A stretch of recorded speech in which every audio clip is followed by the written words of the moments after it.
Hello everyone. Now मैंने एक ऐसा टॉपिक उठाया है लिविंग वर्ल्ड चैप्टर से जिसमें बच्चे बहुत ज़्यादा कंफ्यूज होते हैं और मुझसे इंस्टीट्यूट में आके भी पूछते हैं कि सर इस चीज़ को हम लोग समझ में नहीं पाते हैं, बस वो रट के चले जाते हैं। तो देखो, डिफाइनिंग फीचर क्या होता है, बहुत ही ईजी टॉपिक है और इसको रटने की ज़रूरत नहीं है। इस वीडियो के बाद आपको कभी भी रटने की ज़रूरत नहीं पड़ेगी इसको। देखो, डिफाइनिंग फीचर हम लोग उस फीचर को कहते हैं जो सारे लिविंग ऑर्गेनिजम्स में प्रेजेंट होता है और सारे नॉन लिविंग ऑर्गेनिजम्स में एब्सेंट होता है। कोई भी एक्सेप्शन नहीं होना चाहिए। इसका मतलब है it should be present in all living organisms and it should be absent in all non living organisms. अब हम लोग कुछ फीचर्स लेकर इसको समझते हैं कि कौन सा हमारा डिफाइनिंग है, कौन सा नहीं है। पहला हमने लिया है ग्रोथ।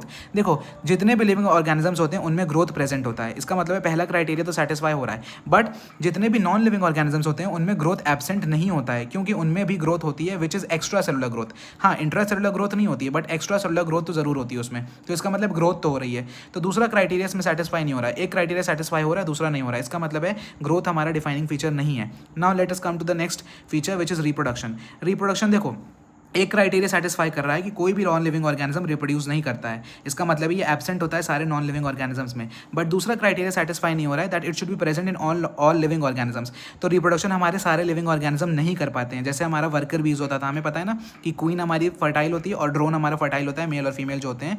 बट हमारी जो वर्कर बीज होती है ये भी फीमेल होती है, बट ये स्टेराइल होती है। ये हमारे हनी बीज अपनी ऑफस्प्रिंग्स नहीं प्रोड्यूस कर पाती है। और दूसरा हमारा इनफर्टाइल ह्यूमन कपल, मतलब कोई ऐसा ह्यूमन कपल है जिसको बच्चे नहीं हो रहे होते हैं, जो इनफर्टाइल होते हैं, तो हैं तो वो भी लिविंग बट वो रिप्रोडक्शन नहीं कर पा रहे हैं। तो इसका मतलब है इसमें भी हमारा क्या हो रहा है, रिप्रोडक्शन में भी एक क्राइटेरिया सेटिस्फाई नहीं हो रहा है, बस एक ही हो रहा है। तो हमारा रिप्रोडक्शन भी क्या है, डिफाइनिंग फीचर नहीं है। Now let us come to the next 3 topics which is metabolism, cellular organisation and consciousness. देखो, ये तीनों फीचर हमारे ऐसे हैं जो सारे लिविंग ऑर्गेनिजम्स में प्रेजेंट होते हैं और सारे नॉन लिविंग ऑर्गेनिजम्स में एब्सेंट होते हैं। इसका कोई भी हमारा एक्सेप्शन नहीं होता है। सारे लिविंग ऑर्गेनिजम्स में प्रेजेंट होंगे मेटाबॉलिज्म, सेलुलर ऑर्गेनाइजेशन और कॉन्शियसनेस, और सारे नॉन लिविंग ऑर्गेनिजम्स में ये एब्सेंट होंगे। तो इसका मतलब है हमारा ये तीनों जो हैं वो डिफाइनिंग फीचर्स होते हैं, मेटाबॉलिज्म भी, सेलुलर ऑर्गेनाइजेशन भी और कॉन्शियसनेस भी।